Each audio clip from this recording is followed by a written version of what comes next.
Gorenjska obzorja. Na stežaj. Radio Sora vam dela družbo in čas je, da odpremo vrata naše radijske klepetalnice in vas, drage poslušalke in poslušalci, povabimo v čudoviti svet žirovskega podzemlja, ki ga že vrsto let uspešno raziskujeta mlada jamarja Benedikt Praznik in Rok Filipič, člana jamarskega društva Karnium Kranj, ki sta po 3 letih vztrajnega kopanja prišla do neverjetnega odkritja. Odkritja Jurečeve jame, ki skriva neizmerno bogatstvo kraškega sveta, njegovih podob, pojavov, skulptur, živali in drugih značilnosti. O krasu in jamah na Žirovskem, pa seveda o novo odkriti Jurečevi jami, ki velja za eno najlepših na Slovenskem, bomo z Benediktom in Rokom klepetali o nadaljevanju. Najprej pa dober dan obema in dobrodošla v naši družbi. Kako sta? Super. Ja, v redu. O jamarstvu in jamah bomo govorili danes in se, kot smo se dogovorili, kar po jamarsko tikali. Začeli pa seveda s tistim vprašanjem, ki ste ga, verjamem, da v zadnjem času že večkrat slišala. Kaj je bilo tisto, kar je tako mlada fanta vleklo v podzemni svet? Kako se je začela vajina jamarska zgodba? Pri meni se je začel v bistvu nekako na sred prvega letnika, ko smo se z Rokom pa še z enim kolegom sprehajali večkrat po gozdovih in iskali luknje, ki so nas res vedno bolj privlačile. In takrat pol smo šli prvič tudi v eno jamo skupaj, jamo na Opalah, sicer brez znanja, brez neke hude jamarske opreme, vse je bilo malo tako improvizoriš, ampak smo nekako varno ven prišli, navdušeni nad podzemnim svetom, nad tem, kar smo videli, in od takrat je šlo v bistvu vse sam še stopnjeval. Rok, pri tebi se je začelo pa prej, ne? Ja, jaz se spomnim v planinsko šolo narav, v osnovni šoli, ko smo bili na planini Razor, so nam prišli predavati jamari iz Tolmina. Sicer so nam predavali o sistemu Migovec, ki je najdaljši jamski sistem v Sloveniji, in takrat vem, da me je tu zelo fasciniral, in od takrat naprej sem pol, ne vem, ko sem hodil peš okoli Žirov, sem povsod gledal, ki so kakšne luknje, pa kar za vsako lisičino sem mislil, da je ne en kakšna jama. Tako se je začelo, potem pa nadaljevalo z resnejšim učenjem in seveda tudi raziskovanjem. Koliko in kakšna znanja pa potrebuje jamar?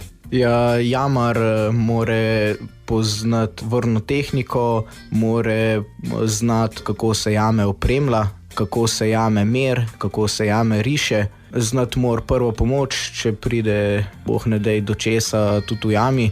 Nekako v bistvu vse ta znanja, ki jih pridobi že na izpitih za jamarja pripravnika, pa pol kasneje tudi za jamarja, s katerim dobi licenco za samostojno jamarsko delovanje. Kar nekaj jam imamo na Slovenskem, kako razširjeno pa je sicer jamarstvo. Prav veliko mladih, ki se ukvarjajo z jamarstvom, jaz ne poznam, se motim. Kako je s tem sicer? Jamarstvo v Sloveniji je kar precej razširjen pa dobro organiziran. Obstaja Jamarska zveza Slovenije, znotraj katere delujejo posamezna društva. Meni se zdi, da je 36. Vseh članov Jamarske zveze je tam okoli 750.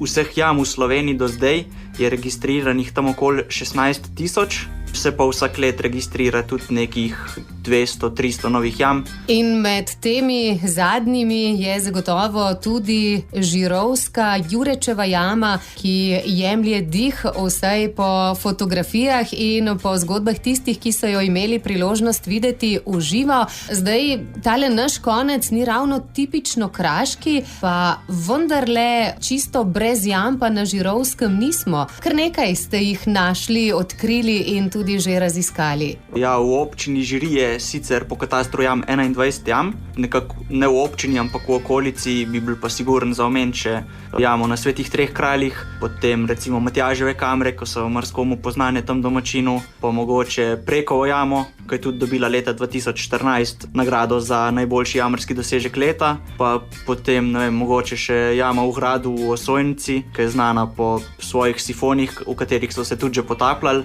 Ostajale jame so pa večinoma manjše, pa ne toliko pomembne. Ja, mogoče lahko menimo še, jamo na Opalah, tista je verjetno še kar perspektivna, tu je pa pol že tudi tu. Tista najlepša pa je seveda novo odkrita Jurečeva jama. Ste si vidva kot mlada jamarja lahko predstavljala, da bosta že tako zgodaj pravzaprav naletela na tako veliko odkritje, ki ga mnogi jamarji, lahko rečemo, sanjajo celo življenje? Ne, to si zagotovo nismo predstavljali, da nam bo kaj tazga ratal. Spomnim se, ko smo včasih hodili po gozdu, pa ko smo najdli eno jamo, ki je bila tako, 15-20 metrov dolga in smo bili res srečni, da je mogoče lih tam ratala, da ni bilo dnevne svetlobe videti. Sicer smo upali, da bomo najdli mogoče kaj daljšega, sploh da bomo lahko hodili po jami, da se ne bo treba sam plazati, pa da bojo kakšni kapniki noter. To nam je nekako bil cilj, pa dosti nepredstavljivo se nam je takrat zdelo, da bi se nam lahko posrečilo kaj tazga. Kako pa je bilo potem, ko so se te sanje dejansko uresničile? Sta lahko verjela temu odkritju, ko se je zgodil ta usodni veliki preboj po kar nekaj letih trdega dela in ustrajanja? Vsi smo bili zelo presenečeni pa zelo veseli, ko smo prišli v tisto dvorano. Videli smo, da je kar samoumevno, kam gremo naprej, da lahko kar hodimo. Tudi do takrat ni bil toliko običajen. Do takrat smo bili zelo zadovoljni, že če smo se basali nekam 15 metrov in pol rikverc nazaj, tako da to je bil res nekaj neverjetnega. Se nam je pa že dozdevali tudi prej mogoče, da pa mora biti nekaj večjega od zadaj, glede na precej močan prepih, ki se nam je zdelo, da nakazuje neke večje dimenzije pa neko malo večjo jamo v ozadju. O prepihu, ki vas je spodbujal, da kopljete, in o Jurečevi jami, ki je novo in tudi nagrajeno odkritje preteklega leta, bomo kakšno rekli še v nadaljevanju. Zdajle pa nas čaka nekaj glasbe. Rok Filipič in Benedikt Praznik, člana jamarskega društva Karnium Kranj, ostajata z nami. Seveda se bomo z njima v nadaljevanju podali v Jurečevo jamo, žirovsko kraško lepotico, ki sta jo fanta seveda skupaj s prijatelji, s kolegi jamarji odkrila, raziskala in o njej povedala tudi že nekaj zanimivih zgodb. Pred približno 3 leti se je začela raziskovati tale zgodba Jurečeve jame. Benedikt, ti si pravzaprav naletel na tole luknjo, iz katere je pihalo. Kako si sploh odkril to luknjo tam nekje sredi gozda nad Žirmi? Jaz sem takrat šel iz Žirov na Svete 3 kralje peš hoditi in ko sem se vračal nazaj, me je v Izgorjah en pes nalajal pri eni hiši in me ni spustil mimo po poti, in takrat sem se mogel obrniti, zbrati drugo pot, in točen ta pot me je pol peljala po gozdu, kjer sem pod potjo tudi takrat naletel na to luknjo, iz katere je res močno pihal mrzel zrak. Takrat še nisem bil jamar, sem pa vedel, da prepih nakazuje, da se v ozadju skriva jama in da moramo iti kopati in pogledati, kaj se res dejansko skriva. Tisti vhod v jamo, kot mu pravite jamari, ne izgleda kot prav neka velika luknja, v katero lahko človek spleza oziroma na katero bi pravzaprav sploh lahko bil pozoren. Kaj poleg prepiha pa je morda še nakazovalo, da bi lahko bilo za tem nekaj več? Je še kakšna taka skrivnost, ki te je prepričala, da si potem začel malo bolj natančno brskati okrog in raziskovati? V bistvu je bil samo ta prepih tako znamenje, ki je nakazoval na jamo. Ostale stvari niti ne, oziroma takrat nisem bil pozoren. Pol kasneje, ko smo pa pregledovali teren, smo pa ugotovili, da je to edina vrtača tudi v bistvu v tem bregu, ki pa mogoče tudi nekaj pomeni. Kako se je potem nadaljevalo raziskovanje? Kdaj ste rekli, dajmo zdaj tukaj malo kopati, pa malo brskati naokrog, pa pogledati, če se za tem prepihom skriva kakšna konkretnejša zgodba? Ja, mislim, da smo to že po parih dneh spet šli gledati, ker takrat, ko smo navdušeni, je fajn, da gremo čim prej, da to navdušenje ne ugasne.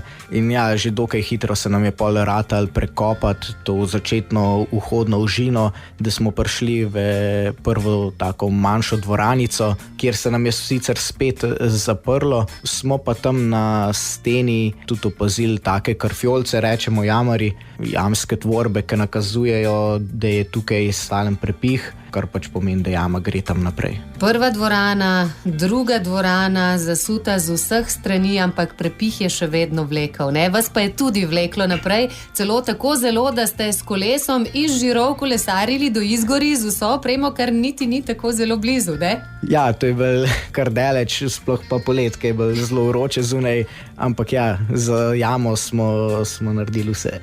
In kopali na vse konce in kraje. Kako je potekalo delo? Kako ste se potem lotila tistega izziva, ne, iz druge male dvorane kopati naprej in odkopati kar precej materiala, ki se je seveda vedno znova posuval nazaj in vama delal delo? Ja, z te omenjene dvorane je šel en tak postranljiv rov. Večina ga je bil zasudga skoraj do stropa, je pa obstajal nek manjši prepih, tako da smo pač nekako vedeli, da moramo tam kopati. Kopanje je bil kar zahteven, večina smo mogli kopati vse na roko ali pa z nekimi motikcami za na nivo. Pol, ko smo nekaj odkopali že, smo večinoma šli z glavo naprej. Odkopali smo lih toliko, da smo lahko šli naprej, lih kakšnega udobja ni bil, tudi zaradi tega je bil pol omejen kopanje.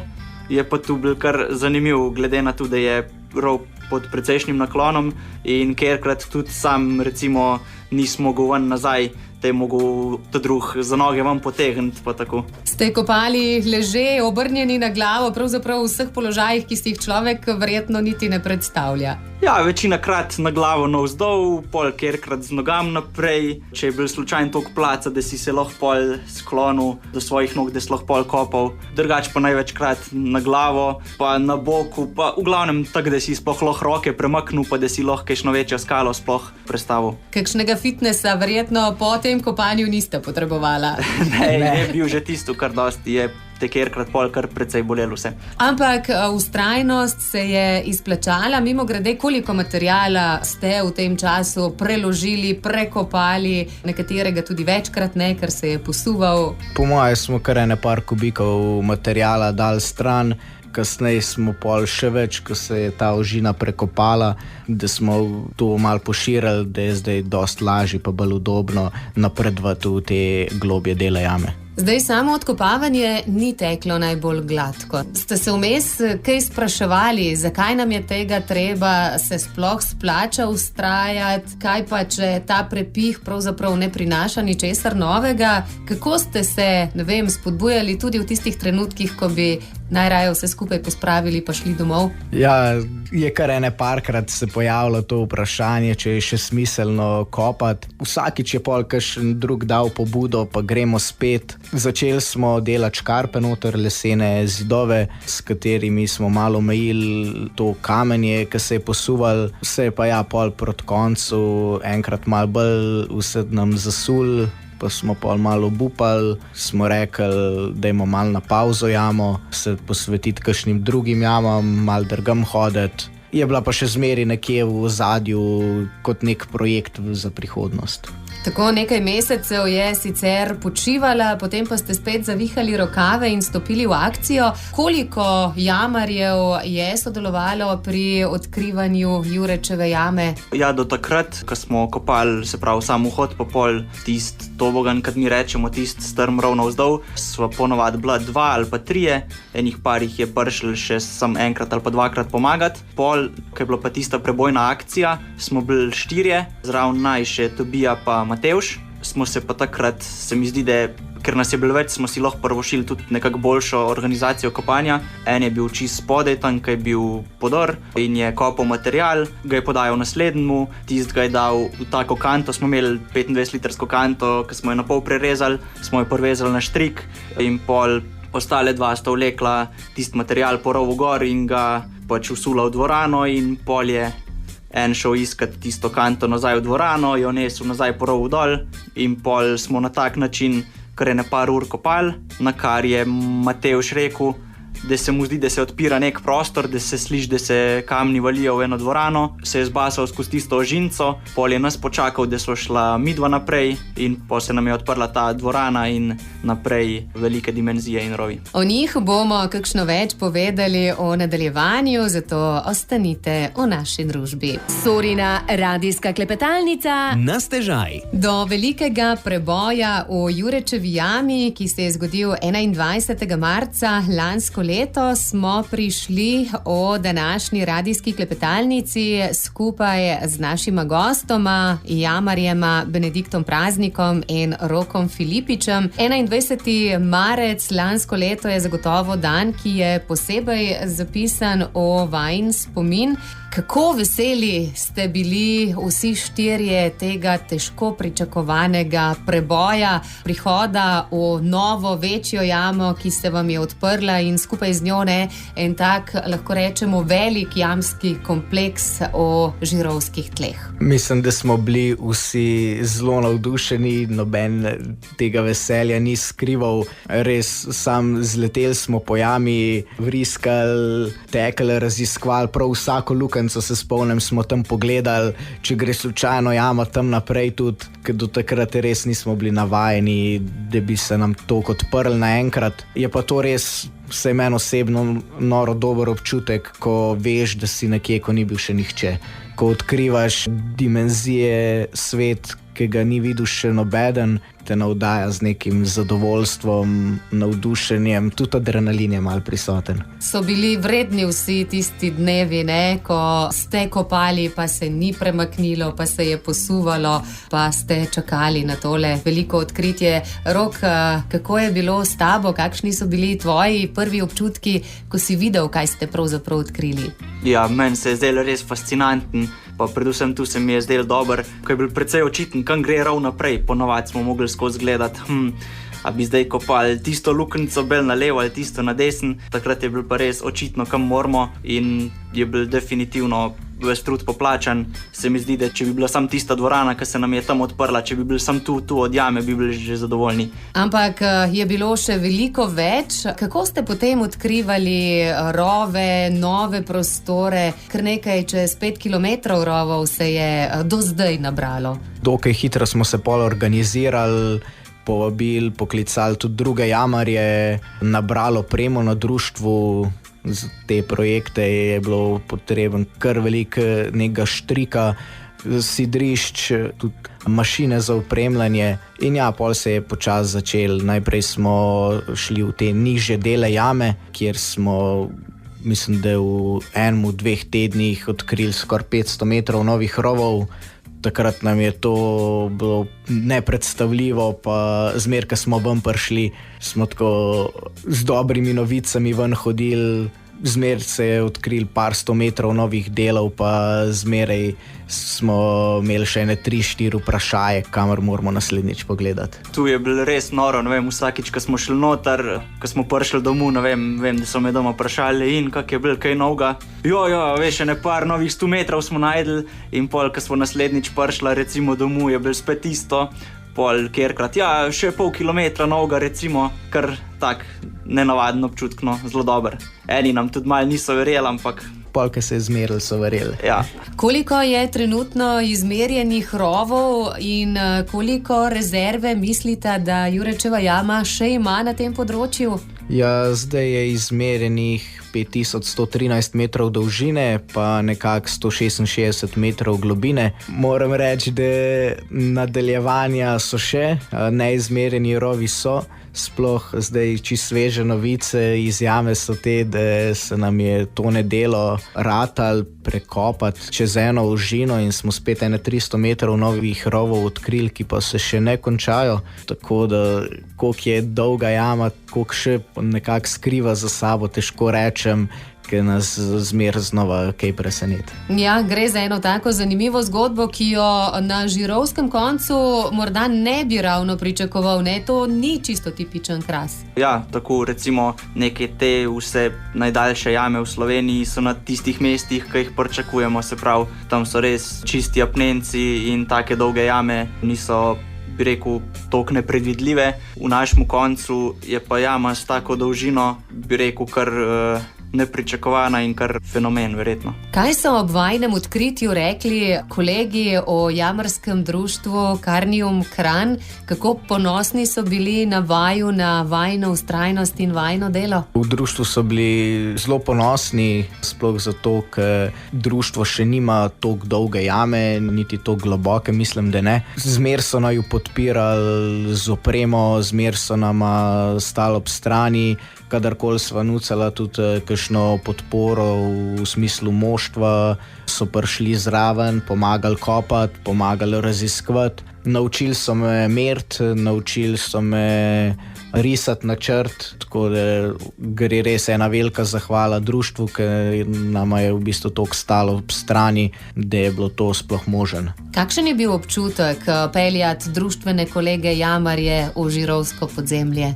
Jaz bi rekel, da si zelo ponosen, ker jih peleš, ker jim pokažeš, kaj si odkril, ker jim lahko predstaviš jamo ohranjeno tako, kot je bila takrat, ko smo jo najdel. Zelo veliko mi pomeni, da smo se zavedali že od samega začetka, koliko je pomemben, da se jama čim bolj ohrani, čim manj uniči, da se hodi vedno po eni in isti poti, in ker to predstaviš tem svojim kolegom, sojamarjem, se mi zdi, da je kar lep dosežek pa dober občutek. Jama je zaenkrat dostopna le jamarjem, in to izkušenim jamarjem zaradi zahtevnega dostopa, ne? In tudi v sami jami je potrebno kar nekaj konkretnega znanja, da lahko greš naokrog, pa tudi sicer, ne, si želite, da bi jamo obiskovali po pameti, previdno in s spoštovanjem pravzaprav do takšne dediščine. Kot si rekla, jama je precej tehnično zahtevna, ima veliko žin,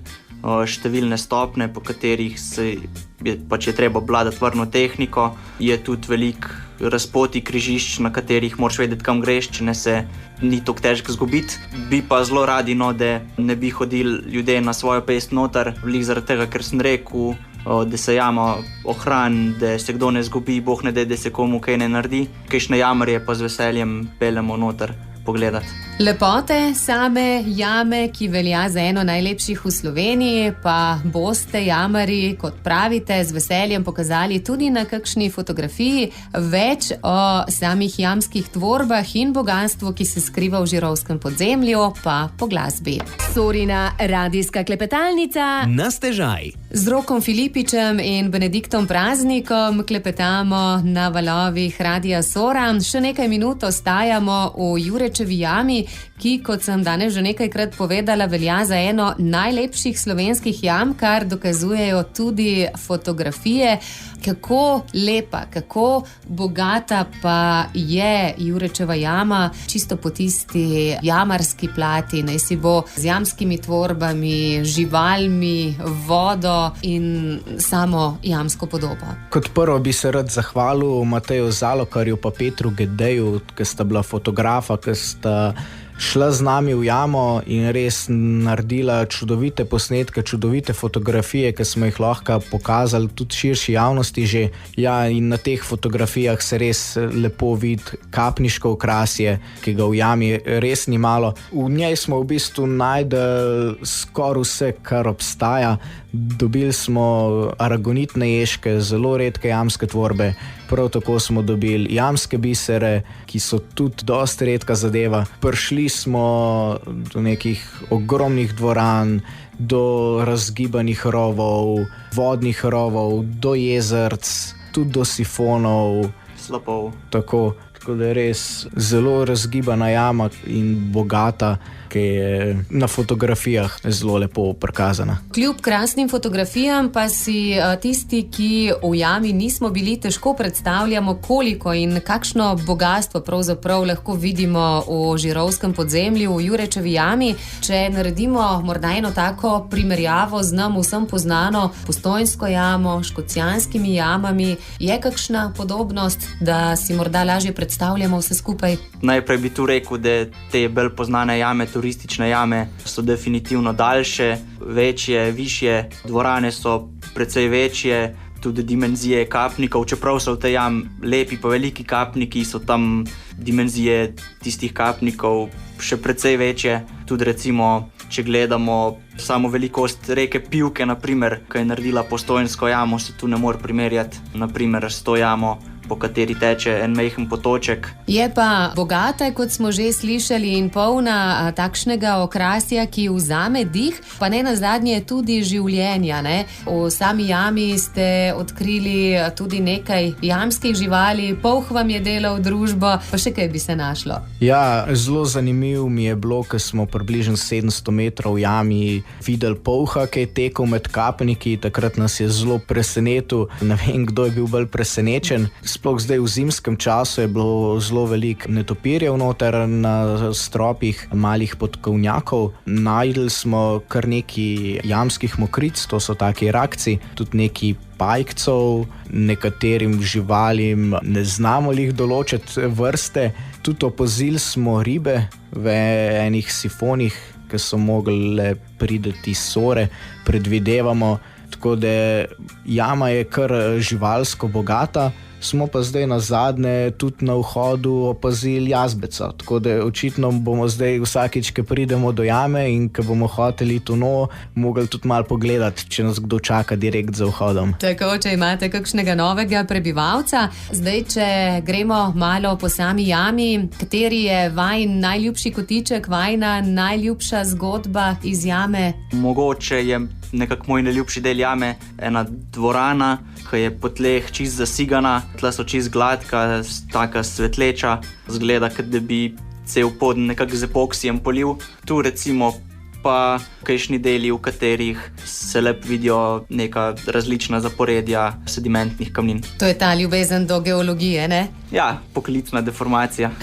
Benedikt? Ja, meni je zelo lepa ena taka ogromna dvorana, zelo bogata s kapniki, ki ima pa tudi eno tako steno, 15 metrov visoko, po kateri se prelivajo kapniki in ustvarjajo res zelo lepo kuliso. Mogoče ta dvorana, ja. Še ena zanimiva zgodba iz jame so tudi različna poimenovanja posameznih delov, posameznih poti. Kar nekaj domišljije premorete, fantje, ne? Kako pa je s poimenovanji jam, jamskih hodnikov, dvoran? Da si znamo povedati, kje smo bili ali pa kam gremo, moramo jamo poimenovati oziroma moramo delom dati imena. Zato, ker smo pa v jam ponavadi tudi 10 ur, začne domišljija kar dobro delati in tako pol nastanejo razna imena delov, včasih malo zabavna, imajo pa ponavadi res neko zgodbo od zadej, ali se nam je kaj zanimivega pripetil, ali nas kakšen kapnik, kakšna oblika na kaj spominja, ali je sama jama, kako bi rekel, ima take značilnosti, da jo pol poimenujemo. Recimo ena dvorana je pravimo Apokalipsa, ker ko prideš misliš, da si prišel čisto na drug svet, ki je vse podrt, ogromni kamniti bloki ležijo en na drugmu in včasih vse skupaj izgleda kar kaotično. Rok, kakšna anekdota iz jame, ki se je zgodila med raziskovanjem, kopanjem, pa recimo prikliče kakšen nasmeh na obraz med vami, fanti, ko se spominjate, kako je bilo, kako je izgledalo, ko niste vedeli, a bo šlo skozi ali ne? Ja, po mojem imamo vsi v zanimivem spominu nek slab, ko mu rečemo zdaj horuk, ime ni dobil brez razloga, zaradi tega, ker smo ga splezali, takrat ime pove precej na horuk. Prvi del je naprej plezal Tobija, je naštimal pol nama štrik, za njim smo prišla še z Benediktom. Pol od tam naprej sem pa po enemu slapu jaz plezal. Že ko sem plezal, mi je voda v curku tekla direkt za rokav noter, pa skozi cel kombinezon pa not v škorne, ampak pol nekako tisto sem splezal in ko sem prišel na vrh, sem videl, da tam ni nekega nadaljevanja. Sem hotel zavrtati, da bi naredil sidrišče, da se bi lahko spustil po vrvi dol. Pol Benedikt pa Tobija sta mi privezala na štrik vrtavko, da jaz njo hotel gor potegniti, jo je pa vmes malo voda dobila in pač ni hotela mašina delati, ampak smo pol tudi tu rešili. sem z eno gurtno, ko sem jemu presep, sem pol naredil nekako začasno sidrišče, to, kde sem dol prišel, pa da smo pol naslednjič tu naprej rešvali. Je potrebno v jami kar nekaj iznajdljivosti, ne, pri takih nepredvidenih situacijah? Predvsem je treba imeti veliko znanja, pa izkušenj, da pride do čim manj situacij, kjer je treba improvizirati, je pa sigurno tudi pomemben, da se zna človek znajti. Pa še nekaj velja omeniti, jamarsko društvo Karnium in seveda tudi vidva sta za vajino delo v preteklem letu prejela posebno nagrado Viljema Putika za najboljši prispevek k slovenskemu jamarstvu. Kako pomembna je ta nagrada za vaju, kako vesela sta bila tega priznanja? To je v bistvu nagrada, ki jo podeljuje Društvo za raziskovanje jam Ljubljana že 21. leto zapored. Meni osebno ta nagrada res veliko pomeni. Ves trud, ki smo ga vložili v preteklem letu, je bil nekako prepoznan strani jamarske javnosti in tudi nagrajen. Tako da je pa to ena lepa spodbuda za naprej. No. Vmes smo nekako med raziskovanjem upali, da pa mogoče bi lahko dobili to nagrado, ta želja je pol vmes samo rasla in na koncu se je tudi uresničila. Rok, kako vesel si bil ti te nagrade, kaj tebi pomeni? Ja, seveda zelo vesel. Te nagrade dobivajo same dobre jame in sem zelo vesel, da so pač nekako prepoznali trud pa samo odkritje, da smo dobili to nagrado, tako da zelo vesel. Bo to tudi motivacija za vajino delo vnaprej, kot smo slišali. Zdaj, da bi jama ostala čim bolj nedotaknjena, je seveda vajina iskrena želja in verjamem, da boste s kolegi jamarji na tem tudi delali v nadaljevanju. Česa pa si pri jamarskem delu, pri udejstvovanju na področju raziskovanja jam želita za naprej? Že kaj novega v planu? Verjamem, da pri Jurečevi jami ne bo ostalo, ne? Pri Jurečevi jami verjetno ne bo ostalo, bomo šli pogledati še kam v Visokogorje na Kanin. Ko bo pa slab vreme, pa ne bo primerno za gor, bomo pa zihar šli še v Jurečevo noter malo pogledati. Sploh zdaj, ker se nam je spet malo odprlo, je pa to taka jama, 10 minut stran od naju in greva res lahko kadarkoli noter. Za naprej si pa želim, da bi mogoče se še kdo od mlajših navdušil za jamarstvo, predvsem si pa želim, da ne bi bilo kakšnih jamarskih nesreč. Rok, verjetno tudi ti ne boš zdaj ob tem priznanju pa ob odkritju tako velike, tako lepe jame rekel, to je to, ampak veselo raziskoval naprej. Meja je verjetno nebo, no pravzaprav meja je podzemlje in novi rovi.